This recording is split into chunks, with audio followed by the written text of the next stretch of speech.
The cardinals had been locked inside for nearly 2 months. It was October of 1590, and Rome was restless. The Tiber ran low and brown after a dry summer.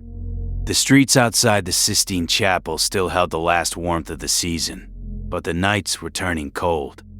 Garbage baked in the alleys. Flies circled the fountains. The cobblestones held the heat of the day just long enough to remind everyone that winter was coming, and nobody knew who would be Pope when it arrived. Inside the chapel, more than 50 men in red robes were enduring one of the longest papal conclaves in living memory. Pope Urban VII had died in September, after only 13 days on the throne. The church was bleeding. The Catholic treasury was empty. The Holy Roman Empire was collapsing at the edges. Protestant armies were winning in France. The Ottoman fleet was raiding the Italian coast, and nobody could agree who should take the chair of St. Peter. The cardinals slept on cots in the chapel's side rooms. They ate cold meat and bread that grew harder by the day. They voted, and voted again, and voted a third time, and each ballot produced the same deadlock. The Spanish faction wanted one man. The French faction wanted another. The Italians were split 3 ways. Montalto's faction floated Ippolito Aldobrandini, but the Spanish blocked him. Other names rose and fell just as quickly. Giulio Antonio Santori, Cristoforo Madruzzo, Gabriele Pagliatti, Nicolos Fondrati each had patrons, enemies, and a path that could vanish overnight. Tempers frayed. Alliances formed and dissolved in hours. Rumors spread that some cardinals were bargaining away church territories for votes. One cardinal was said to have promised a French bishopric to a Spanish ally in exchange for his support. Another was accused of smuggling letters out of the chapel hidden in a loaf of bread. The heat of the day still lingered. The windows were sealed. The only air came from small vents near the ceiling, and it carried the smell of the city outside. Some cardinals fell ill. At least one would not survive the brutal season of conclaves. The survivors prayed for deliverance. They prayed for a sign. They prayed for anything that would break the deadlock and let them go home. The voting was done by secret ballot, each cardinal writing a name on a slip of paper that was then counted by scrutineers. If no candidate received 2/3 of the vote, the ballots were burned with damp straw, producing black smoke that billowed from the chapel chimney to tell the crowds outside that no pope had been chosen. For nearly 2 months, the smoke was black. Day after day, the Romans gathered in St. Peter's Square, watching the chimney, waiting for white. And day after day, they went home disappointed. Some lost faith. Others turned violent. Riots broke out. Stones were thrown at the chapel doors. The cardinals were effectively prisoners, and the city was becoming a mob. Then, according to the theory that has haunted the prophecy ever since, a manuscript began to circulate.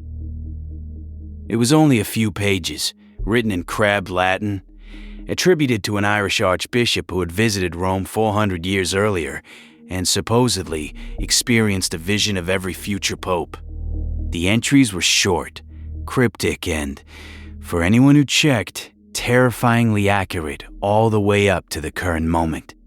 If the manuscript reached the right hands, it would have been read exactly the way political prophecy was always read in Rome, with fear by some and opportunity by others. One cardinal in particular, Girolamo Simoncelli, from Orvieto, the old city, realized the next entry described him. The manuscript said the next pope would come ex antiquitate urbis, from the old city. Whether the prophecy was a miracle or a forgery didn't matter in that room. What mattered was that it had arrived at the exact moment someone needed it most. The ink was barely dry on history, and the last entry on the list spoke of fire, destruction, and the end of the world. Welcome back to Unexplained History. I'm Tom Mackenzie. In the autumn of 1590, a single document may have swayed the most powerful election in Europe. It claimed to list every pope from the 12th century to the apocalypse. It predicted birthplaces, family names, and heraldic symbols with impossible accuracy. And 400 years later, it is still being rewritten every time white smoke rises over the Vatican. This is the prophecy of the popes.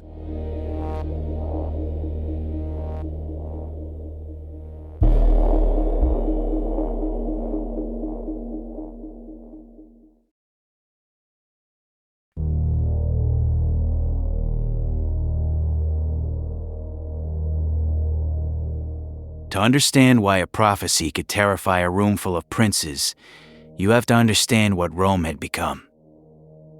The Protestant Reformation had torn Europe in half. Martin Luther was dead, but his movement was very much alive. Calvinist preachers were converting nobles in France. Henry VIII had demolished the monasteries in England. The Catholic Church, which had once owned 1/3 of the land in Europe, was now fighting for its life. Every year brought another defection, another war, another city that closed its churches to the Pope. The Ottoman Empire was pressing from the east. Their fleet had raided the Italian coast in 1584. The Pope was supposed to be the spiritual leader of Christendom, the man who could summon kings to crusade. But the kings of Europe were too busy fighting each other. The papal treasury was so empty that Pope Sixtus V had begun selling offices and titles like a shopkeeper. France and Spain were fighting proxy wars through papal elections, pouring gold into the pockets of cardinals who would vote their way. A cardinal's vote was not an expression of conscience. It was a commodity. Some cardinals arrived at conclaves with price lists. Others brought private armies to camp outside the Vatican walls, a subtle reminder of what awaited the loser. In one election, a cardinal was found dead in his cell, poisoned by a rival faction. In another, armed men broke down the chapel doors and demanded that the conclave produce a pope before sundown. In this world, prophecy was not entertainment. It was political intelligence. Forged prophecies circulated constantly. Astrologers cast charts for cardinals. Monks whispered visions in corridors. Pamphlets predicted the fall of cities and the identity of the next pope. One famous forgery claimed to be a letter from the Virgin Mary to a medieval saint, promising that the next pope would be a Frenchman. Another claimed to be a vision of Saint Bridget, predicting the destruction of Rome unless a particular Italian cardinal was elected. The Counter-Reformation had turned prophecy into an industry. Jesuit scholars compiled collections of alleged miracles. Dominican preachers wove prophecies into sermons. The printing press, which had once spread Luther's Reformation, was now serving the Catholic counterattack. Most of these documents were forgotten the moment the election ended. They were tools, not treasures. They served their purpose and were discarded. But the Malachy manuscript was different. It did not predict one election. It predicted all of them. 112 entries, stretching from the 12th century to the end of time. And the terrifying part was not the future. It was the past. Every pope who had already reigned was described with eerie precision. Birthplaces, family names, coats of arms. How could a forgery know what had already happened? Unless someone had written it backward.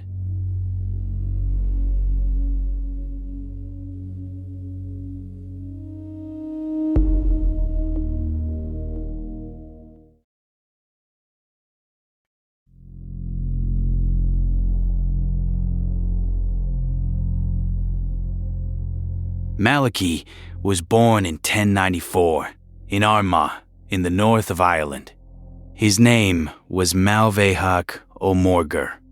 His father was a teacher. His mother died when he was young.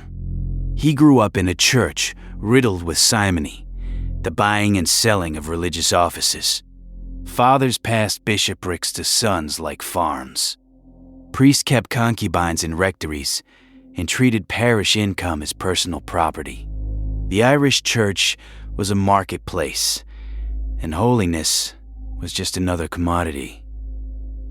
Malachy changed that. He rose through the clergy, not by purchase, but by reputation. By 38, he was Archbishop of Armagh. He walked from parish to parish, barefoot, reforming discipline, restoring churches, confronting warlords who had treated bishops as vassals. He banned simony in his diocese. He forced priests to abandon their concubines or leave the church. He restored the sacraments to villages that had not seen a proper mass in years. He was small and slight, but he had a voice that could silence a hall. He was said to heal the sick, raise the dead, and turn water into oil. His miracles were documented by the most famous religious writer of the age, Saint Bernard of Clairvaux. Bernard was a spiritual celebrity. His writings traveled across Europe. His monastery at Clairvaux was the most influential in Christendom. Kings asked his advice. Popes feared his letters. He was said to have performed miracles himself, healing the sick, calming storms, converting heretics by the force of his words alone. And Bernard loved Malachy. The two men met in the 1130s, when Malachy visited Clairvaux on his way to Rome. Bernard was immediately struck by the Irishman's humility. He wrote that Malachy walked like a man who had already died to the world, who treated every person he met as a brother, who wept at the sight of suffering. Bernard was not given to easy praise. He was a hard man, a reformer who had once ordered a monastery burned to the ground because its monks were corrupt. But Malachy moved him. Bernard wrote a biography of Malachy after his death. It is the longest and most detailed portrait of any Irish saint from the period. In it, Bernard describes Malachy's miracles, his reforms, his travels. He does not mention a papal prophecy. Not a word. Not a hint. In 1139, Malachy traveled to Rome to receive the pallium, the woolen band that symbolized his authority, from Pope Innocent II. It was a journey of nearly 2,000 miles, mostly on foot, through territories where bandits and petty kings made travel dangerous. Malachy walked it with a small retinue, refusing the horses and guards that other bishops demanded. He slept in barns and monastery guest houses. He ate what the poor ate. According to the legend, while he was in Rome, he fell into a trance. He saw a vision. 112 future popes, each described by a short Latin phrase. He wrote them down in a trembling hand, handed the manuscript to the Pope, and returned to Ireland without speaking of it again. 9 years later, in 1148, he collapsed at Clairvaux. Bernard caught him. Bernard held him as he died. Bernard wept over the body of his friend. And Bernard wrote everything. He wrote about the boy Malachy restored to life in the village of Lismore, how the child had been dead for hours, how Malachy prayed, how the boy sat up and asked for bread. He wrote about the water turned to oil at a monastery where the lamps had gone dark, how the monks had despaired until Malachy arrived and blessed their empty vessels. He wrote about Malachy's humility, his courage, his weeping, his laughter. He wrote a biography so detailed that modern historians can trace Malachy's footsteps across Ireland. He never wrote about Pope prophecies. Not one word. Not a hint. not a whisper. And Bernard was not a man who kept secrets. He was a man who manufactured them into bestsellers. If Malachy had predicted the future of the papacy, Bernard would have announced it from the pulpits of Europe. He would have made it the centerpiece of his friend's legacy. But silence is not an oversight. It is an absence.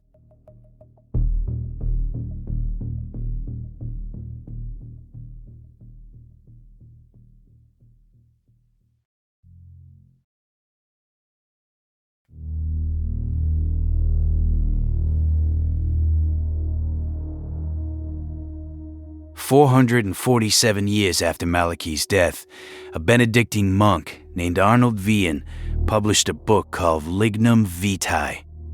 Vian was in his mid-40s, a scholar of his order's history, a man who had spent decades in monastery libraries, copying manuscripts and compiling chronologies.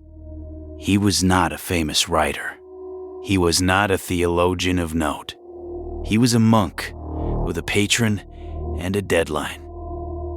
Lignum Vitae was a history of the Benedictine order. It was not a book about prophecy. It was not a book about the end of the world. It was a book about monks, their foundations, their abbots, their miracles, their disputes. It ran to over 500 pages in its original edition, a dense, scholarly work with footnotes, chronologies, and appendices. It was the kind of book that sat on library shelves and gathered dust. Buried inside it, almost hidden, tucked between a chapter on abbots and a chapter on reforms, was a document nobody had ever seen before.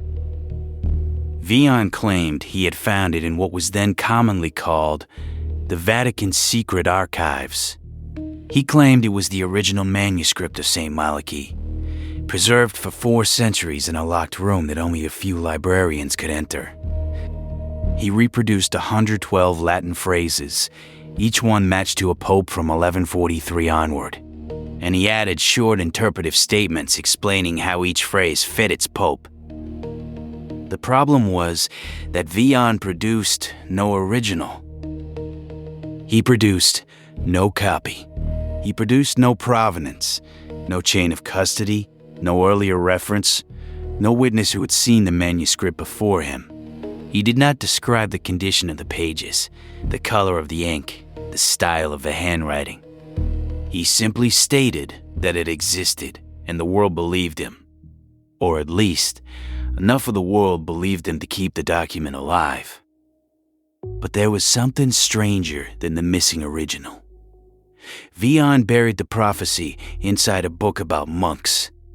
If he had genuinely found a miraculous document, a vision of the future written by a saint, predicting every pope until the end of time, why did he treat it like a footnote? Why did he not publish it separately, trumpet it from the pulpits, send copies to every king in Europe? Why did he not write a preface explaining the momentous nature of his discovery? Why did he not defend its authenticity against the skeptics he must have known would arise? Unless the goal was not to announce a miracle. Unless the goal was to slip a weapon into circulation without leaving fingerprints. To give a document just enough credibility, a respected monk's name, a respected publisher's imprint, without drawing the kind of attention that would invite serious scrutiny. A book about monks would be read by monks. A prophecy buried inside it would travel through monastic networks, passing from hand to hand, accumulating authority with each copy, until it reached the people who needed it most. The people in the Sistine Chapel. Here's what makes this case different from every other prophecy story we've covered. The document doesn't just predict the future. It predicts the past with impossible accuracy. And that accuracy stops at the exact moment the manuscript appears. It's not a failing. It's a signature. Something written backward looks like foresight until you turn it around and read it the other way. And the man who published it buried it in a book about monasteries, like someone hiding a knife in a loaf of bread. You don't hide a miracle.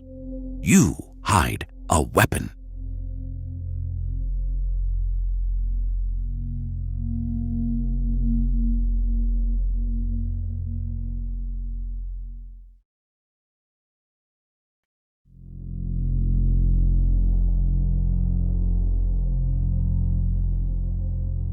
The list is hypnotic.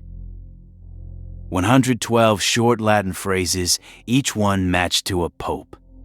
For the first 74 entries, every pope from 1143 to 1590, the matches are breathtaking. They do not sound like guesses. They sound like memories. They sound like someone who had watched these men from a distance, who had studied their faces and their histories, who had condensed a life into 3 words and moved on to the next. Ex Castro Tiberis, from a castle on the Tiber. Celestine II was born in Città di Castello, a town on the Tiber River. The name itself means castle. Obos Suburanus, abbot from Subura.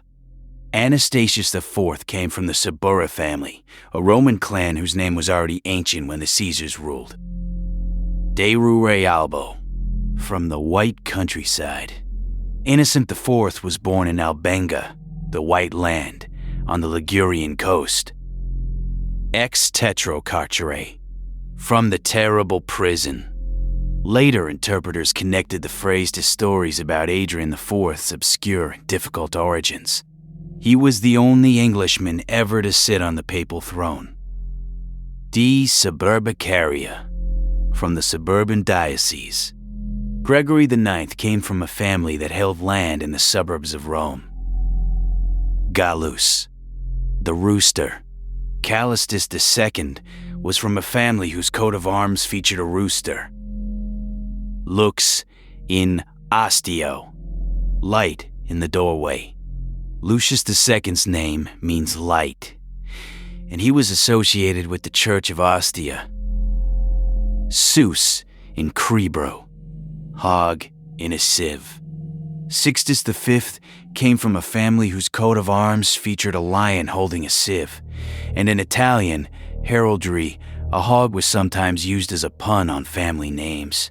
The stretch is already beginning, but in the pre-1590 entries, the stretches are subtle enough to feel like genius rather than guesswork. De Parvo Homine, from the little man. Innocent III came from the Conti family, and the name was said to refer to his short stature, or perhaps to his father's nickname, or perhaps to a village that no longer exists. The interpreter has options. Entry after entry lands with the precision of a dart. Family names, birthplaces, pre-papal titles, heraldic symbols. How could a 12th century Irishman traveling barefoot through a divided Europe have known the ancestry of men who would not be born for centuries? How could he have guessed that one pope would come from a castle on the Tiber and another from a Roman family that had not yet risen to prominence? How could he have known that an Englishman would one day sit on the papal throne, or that later interpreters would connect his origins to a disgraced monk? The answer, of course, is that he couldn't.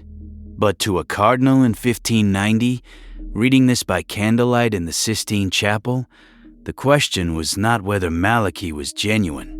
The question was whether God had spoken, whether the divine had reached through 4 centuries of silence to touch this exact moment, this exact election, this exact room.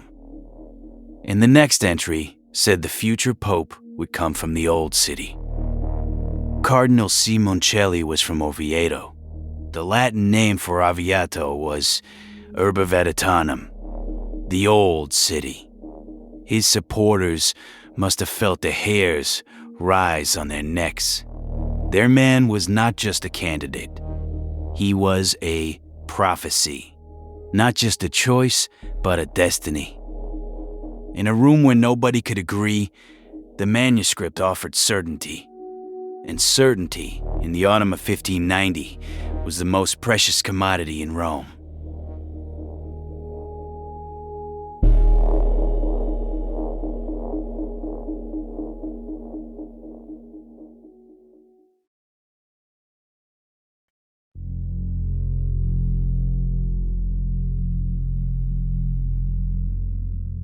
For 400 years, the prophecy of the popes was a curiosity. Theologians debated it in university halls.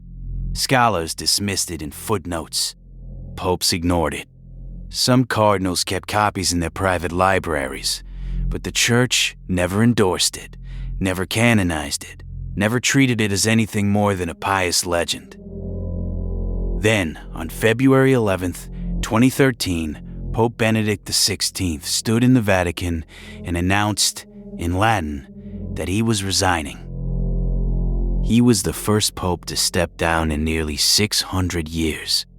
The last had been Gregory XII in 1415, and he had done it to end the Western Schism, a crisis that had produced 3 rival popes. Benedict's reason was different. He was 85. He was tired. He said his strength was no longer adequate for the job. He said the church needed a younger man, someone with the energy to face the scandals and the schisms of the modern world. And he was gone. Within hours, prophecy websites crashed under the traffic. The servers at Catholic prophecy blogs, there were dozens, some with hundreds of thousands of regular readers, buckled under the load. Mainstream news outlets on both sides of the Atlantic ran headlines about the last Pope prophecy. Social media erupted with countdown clocks and end times memes. On Twitter, the hashtag number Petrus Romanus trended for days. YouTube videos claiming to decode the prophecy accumulated millions of views within weeks. Benedict, many believers said, was the 111th entry on the list. Gloria Olivae, the glory of the olive. And the next pope would be Peter the Roman, who would preside over the apocalypse. The timing was uncanny. 2 years earlier, evangelical authors Tom Horn and Chris Putnam had published a book called Petrus Romanus, The Final Pope is Here. It claimed the next papal election would produce the last pope in history. It connected the Malachy prophecy to end times theology, to Masonic conspiracies, to secret Vatican councils. The book sold tens of thousands of copies. It spawned documentaries, conference circuits, and online communities. Horn appeared on Christian television networks, at prophecy conferences in Dallas and Orlando, at megachurches with screens the size of movie theaters. The prophecy was no longer just history. It was current events. And it was profitable. Every papal election triggered a new cycle of books, videos, and conference tickets. The same countdown, repackaged for a new audience. The same fear, monetized by a new generation. By 2025, a search for Malachy prophecy returned dozens of books, some newly updated to include Leo XIV. The market never dies. It only waits for the next white smoke. On March 13th, 2013, Cardinal Jorge Mario Bergoglio of Argentina was elected. He took the name Francis. He was not named Peter. He was not Roman. He was a Jesuit from Buenos Aires, the first pope from the Americas, the first from the Southern Hemisphere. Nothing about him matched the prophecy's finale. The name Francis honored Saint Francis of Assisi, the patron saint of the poor, the man who had famously renounced wealth and walked barefoot through the Italian countryside. It was a name of peace, not apocalypse. And yet, within hours, the interpreters were at work. Some believers pivoted. If Francis was Gloria Olivae, the olive, then Benedict had been number 110, not 111. The numbering shifted to make room. The olive, they said, referred to the Benedictine order's crest, or to the Mount of Olives, or to St. Francis's prayer for peace. The explanations multiplied. Others argued that Francis was simply an unlisted pope, a bonus entry between the olive and the end. Either way, the prophecy was never wrong. Only the interpreters were flexible. When I was a kid, there was a new date for the end of the world every few years. 1988, 2000, 2012. Each one had books, documentaries, pastors with charts selling tickets to the apocalypse. The prophecy of the popes is the same machine in a different costume. But here's the twist that makes this story worth telling. The people who believe are not stupid. They are not gullible. They are responding to something real, a pattern in the document that feels too precise to be accidental. And to understand whether they're right, we have to look at where that precision comes from. We have to go back to the source.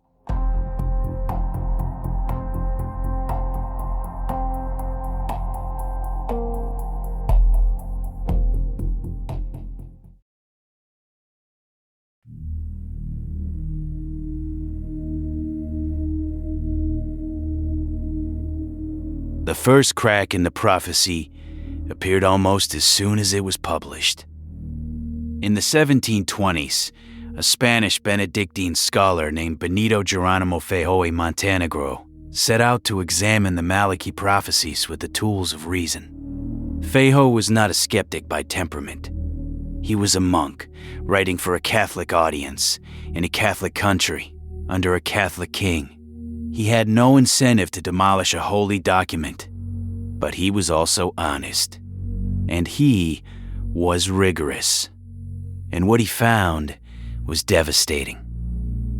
The prophecies, he wrote, were highly accurate before 1590, and vague, forced, or wrong afterward.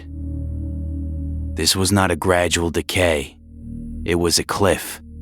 The descriptions of popes who had already reigned were rich with specific detail. Birthplaces, family names, heraldic symbols, pre-papal titles. The descriptions of popes who reigned after the manuscript's publication were generic, interpretive, and often contradicted by the historical record. Feijó called this pattern evidence of contemporary fabrication. A forger writing in 1589 could look backward at 4 centuries of papal history and construct predictions that appeared miraculous.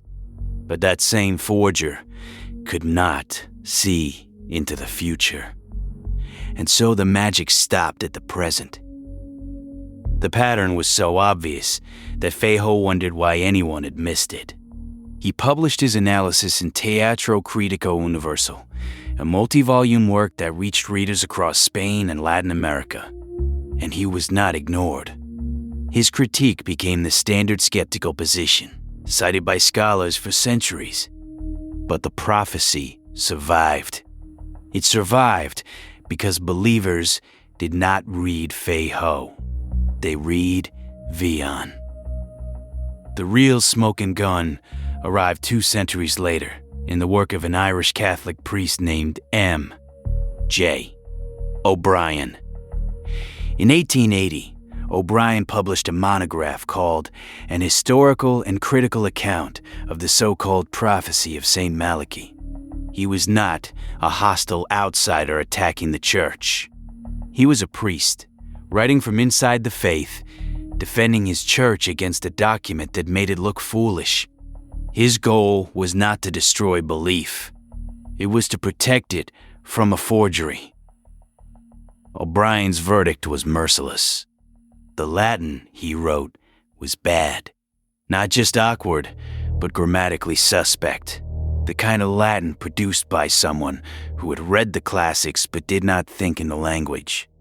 The word order was sometimes wrong. The cases were occasionally mismatched. The phrases read like they had been translated from Italian into Latin by a man who was not fluent in either.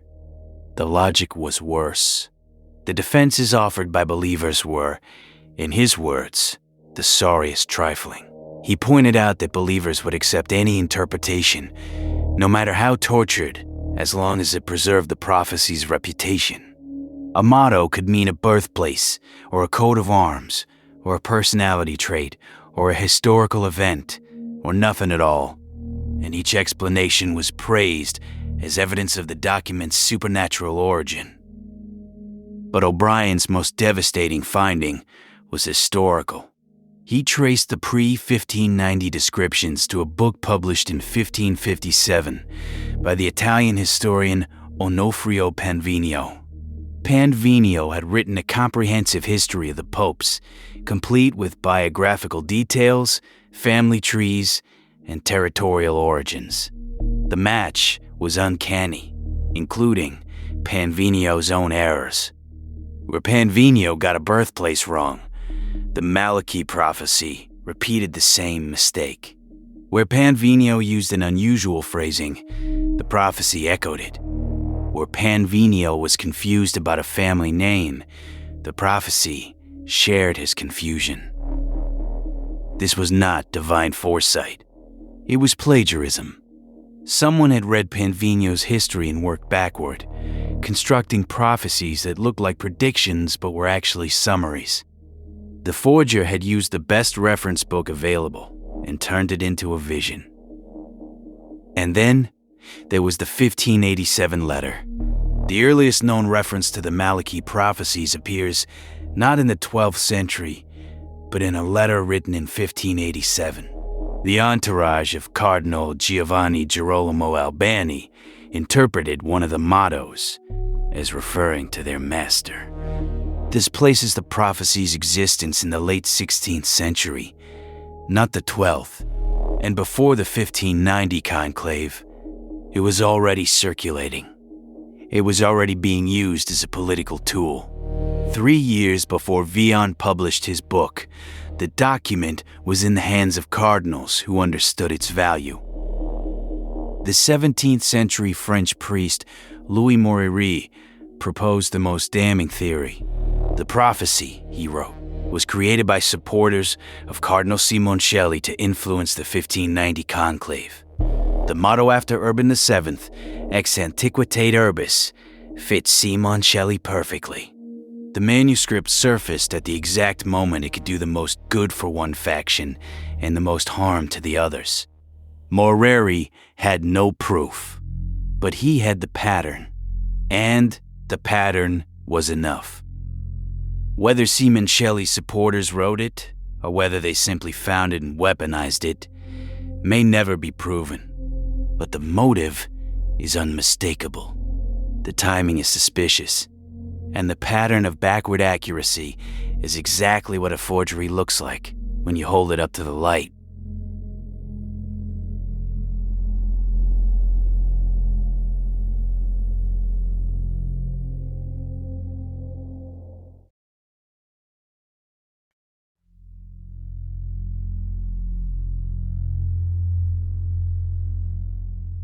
After 1590, the prophecy enters a twilight zone.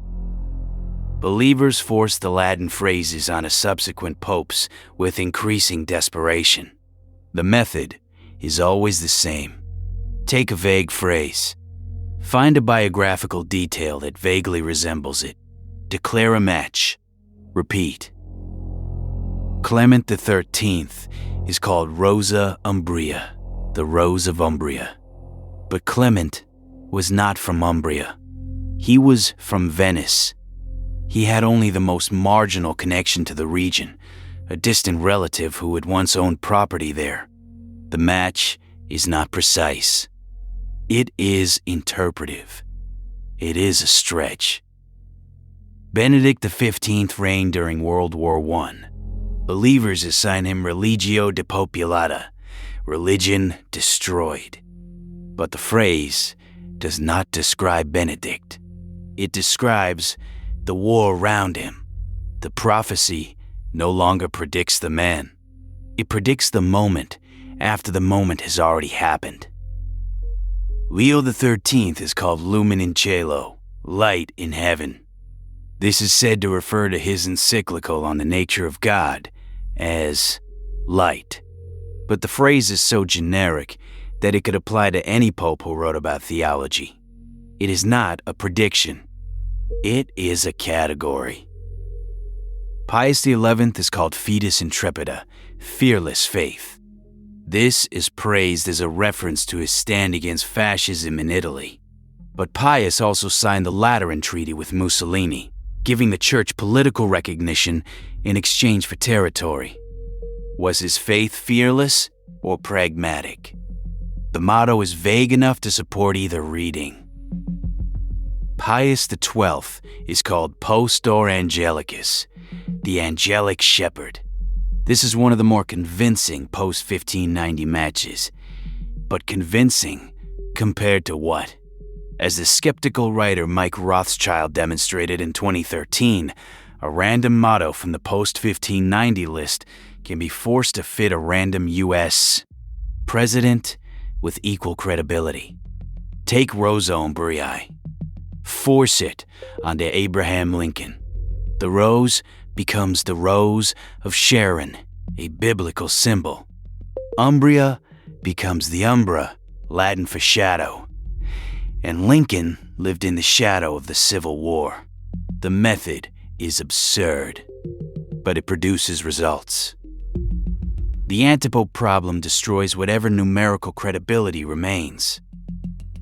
The list of 112 includes 10 antipopes, rival claimants not recognized as legitimate by the Catholic Church.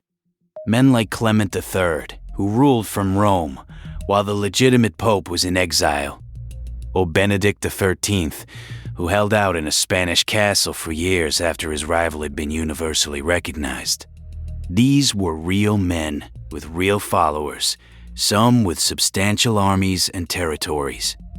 Clement III once held Rome itself, commanding the loyalty of the city, while the legitimate pope cowered in a fortress.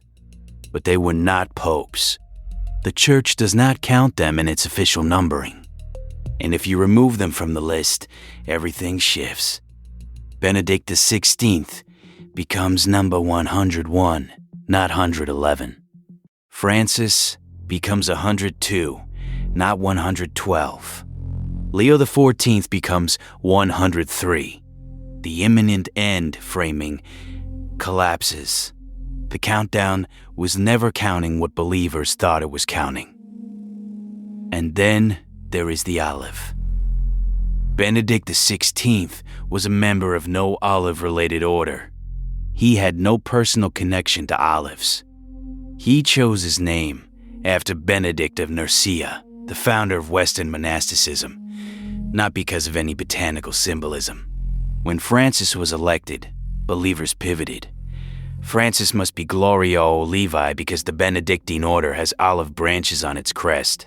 But Francis is a Jesuit, not a Benedictine. The symbolism is forced to fit after the fact. It changes shape for every new pope, like a cloud that looks like a dragon, until you look again and see a rabbit. The prophecy is not predicting the future. People are predicting the prophecy onto the future.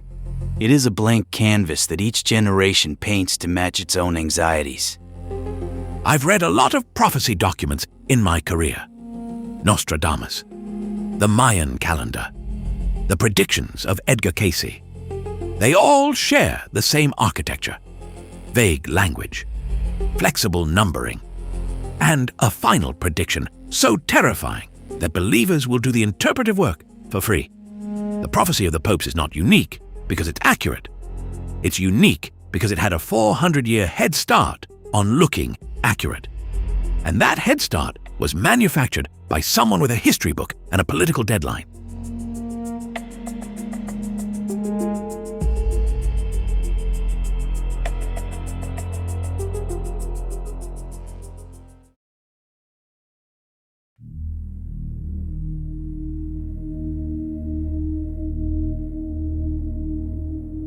From the 1590 conclave to the 2012 bestseller list, the same pattern repeats.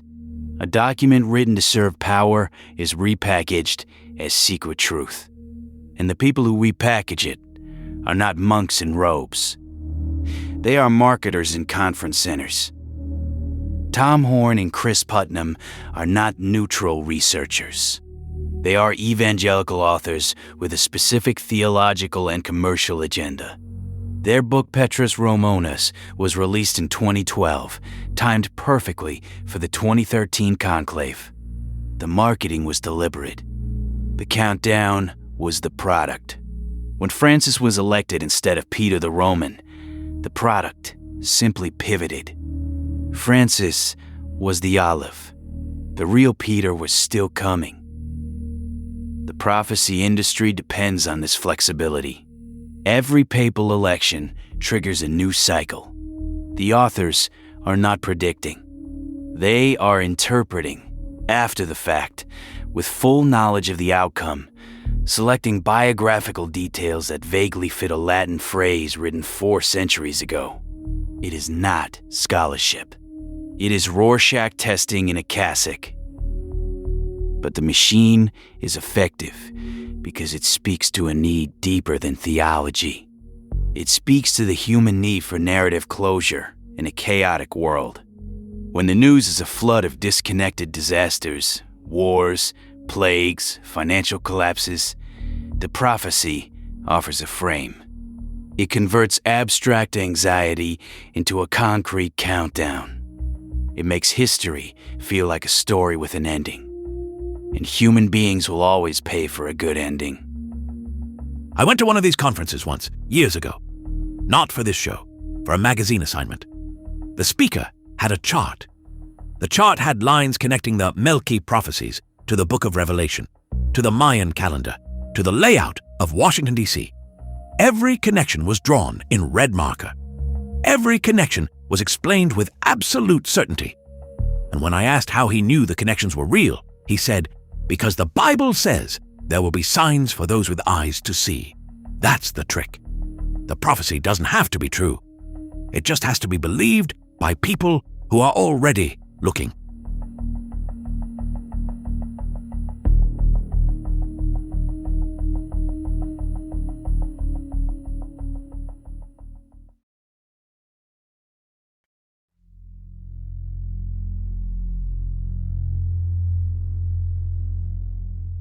The final entry in the Malachy prophecy is the longest. It reads, Petrus Romanus, Peter the Roman, in the final persecution of the Holy Roman Church, there will sit Peter the Roman, who will pasture his sheep in many tribulations, and when these things are finished, the city of 7 hills will be destroyed, and the dreadful judge will judge his people. The end. For believers, this is a promise. For skeptics, it is a Rorschach blot. For cognitive scientists, it is a case study in human pattern recognition. The human brain is a pattern-seeking machine. We see faces in clouds, intentions in accidents, prophecies in coincidences. When the world feels chaotic, a countdown gives structure.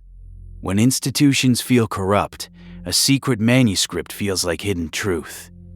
The prophecy of the popes is effective not because it is true, but because it is structured like a thriller, a mystery, a ticking clock, a final revelation. Research in cognitive psychology suggests that apocalyptic narratives satisfy deep psychological needs. They provide narrative closure in a world that often feels meaningless. They convert abstract anxiety into a concrete threat. They make history feel personal, directional, urgent. Studies have shown that people who feel a lack of control in their lives are more likely to see patterns in random data, faces in static, conspiracies in coincidence, prophecies in papal elections. The brain is not a camera. It is a storyteller. And when the story feels out of control, the brain will manufacture a plot to make sense of the noise. The prophecy is not just a list of names. It is a technology for converting uncertainty into story. It gives the believer a secret knowledge, a private map of history that the unbelievers cannot see. And secret knowledge is one of the most powerful feelings a human being can experience. The prophecy is also unfalsifiable. Some interpreters believe there may be unlisted popes between Gloria Olivae and Petrus Romanus. Others believe the final entry describes not one pope, but a period of tribulation. Some have suggested that Francis and Leo together constitute a dual fulfillment, or that the real Peter is still waiting in the wings. Because the prophecy is vague, it can never be definitively disproven, only continuously deferred. This is not a strength. It is a logical flaw. A prediction that cannot be proven wrong is not a prediction. It is a story. And the prophecy of the popes is one of the most durable stories ever told. It survived Fayot's analysis in the 1720s. It survived O'Brien's demolition in 1880.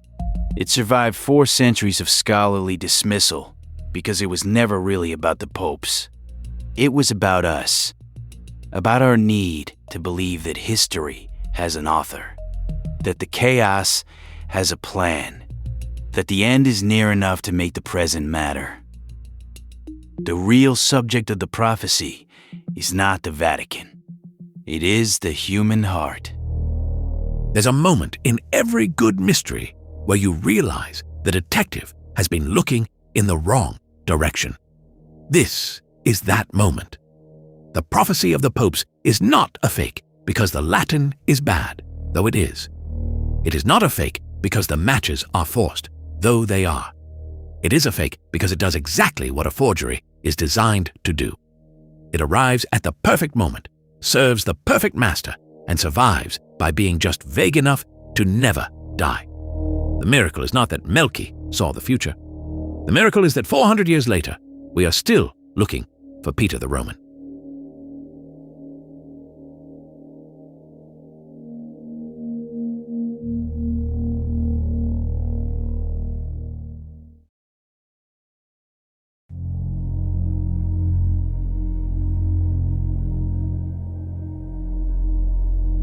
In May 2025, white smoke rose again over the Vatican. Pope Leo XIV stepped onto the balcony. He is Robert Prevost, an American-born Augustinian who spent decades in Peru. He is not named Peter.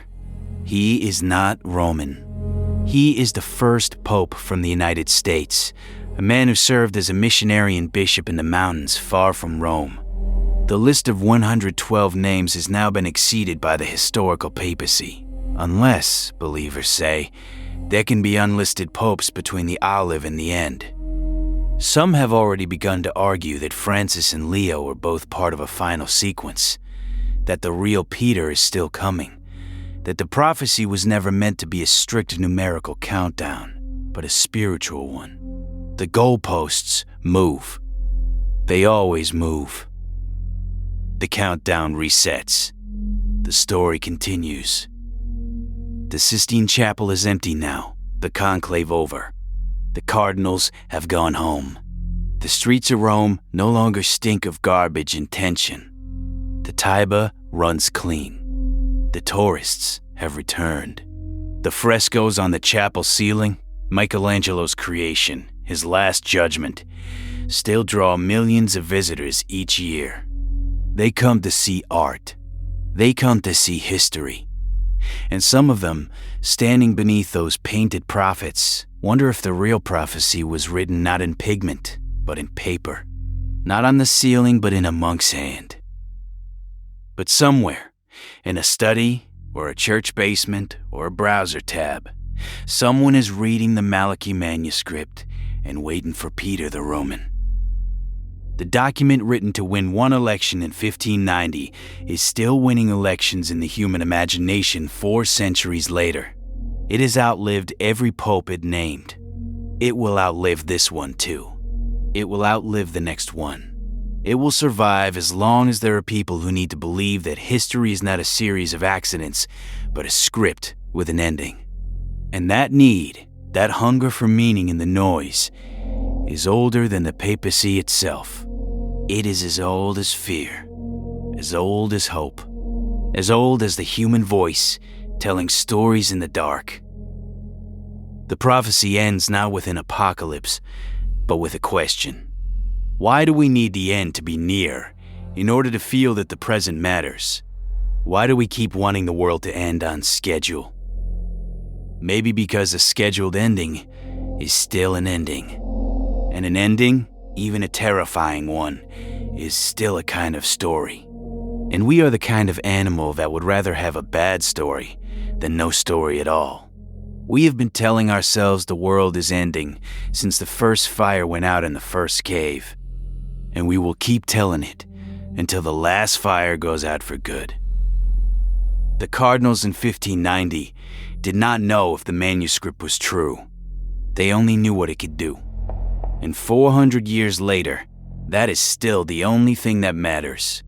Not whether the prophecy is real, but what we do with the belief that it might be. I'm Tom Mackenzie. Thanks for listening.